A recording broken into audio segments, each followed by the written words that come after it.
आज ମୁଁ बनाऊँगी खड़े रुटी जहाँ को जंता रुटी भी कहुए। देखो एकदम नरम बनब बहुत स्वादिया भी पाटी को भल लगे।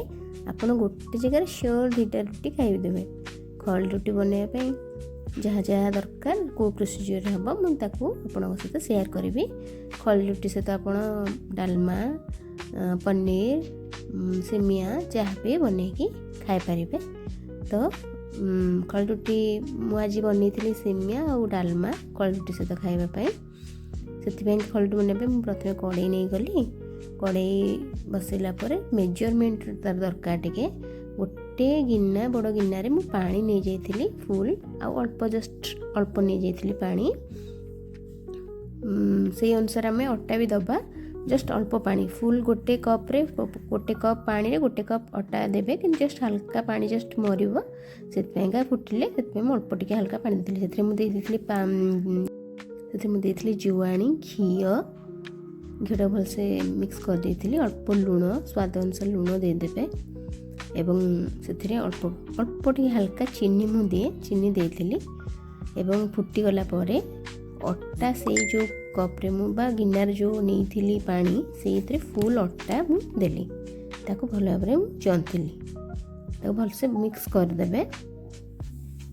देखो ये मिक्स हो गला पर से पूरा नरम नरम होकर रही से गरम अच्छी। देखो ये हम तार हाथ को लगुन किंतु ये नरम पूरा हो जाइए। ये समय आप काढ़ी आने काढ़ी बस देखो आप ये जंतला घोड़े छाड़देवे गरम 5 मिनट घोड़े रखीदे 5-7 मिनट घोड़ला काढ़ी आनी भल भाव में चकड़ देवे। चकड़ला देखो मु चकड़ी एपटे चकड़ सारी वीडियो बनवाई मुझे करुँची भल भाव में चकड़े बस जमती आम नॉर्मल रुटी बनाऊे सेमती गोल गोल गोला करके आम बेलिबा। देखो तो भल भाव मुझे घीरे भी बनाऊँगी घी गोटे घीरे बनैबी प्लेन भी बनैबी। देखो प्रथम मुझे घी नेली जेहेतु आम नहीं घी जंतिला बेले हल्का घी जस्ट देवे सबुत मु जस्ट अल्प घी देके बेलिली आप प्लेन रे भी अटा देके बेली पारे किसी प्रॉब्लम नहीं। देखो नॉर्मल रुटी भली ही बेलिबे।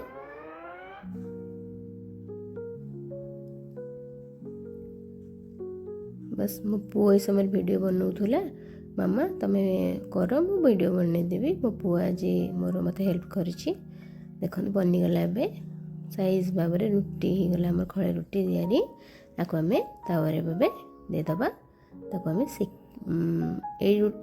रुटीटा को मु घी सेकिबी पूरा बहुत ही कम घी जस्ट खाली ब्रश रे नहीं आसबे ऊपर जस्ट खाली टिके टच करला बेले देदेवे। बेसी घी जमा भी दरकार ही ना जेहेतु आम जंतिला बेले देले प्लस बेलला बेले भी घी देचे तेणुक बहुत ही कम घी देवे। घी न देकी भी करें भी चलो मुझे आपको देखदेवी केमती करेंगे किसी प्रॉब्लम नहीं। आप घी खाइबा चाहूना ताहले प्लेन भी बन पारे कि जंतिला बेले अल्प टिके घी देवे नले बास्ना टिके भल आसो देले घी भल बास्ना आसो टेस्ट भी भल आसो। घी टिके पकेबे किंतु सेकिला बेले आपणकर सेटा इच्छा पर डिपेंड करे आप घी देकी सेकी पारे घी न देकी प्लेन रे रुटी भली आप सेकी पारे। आप केवल सेकिबे ताकू तावा रे सेकिबे किंतु जो रुटी जाली रे निया सेकिबेनी जेहेतु आम एटा सीझी देखो प्लेन रे मुटा कली बहुत भल भाव में यहाँ भी सुंदर भाव में हो दी प्रकार मुझे कली आपको जोटा आप पसंद से भली कर।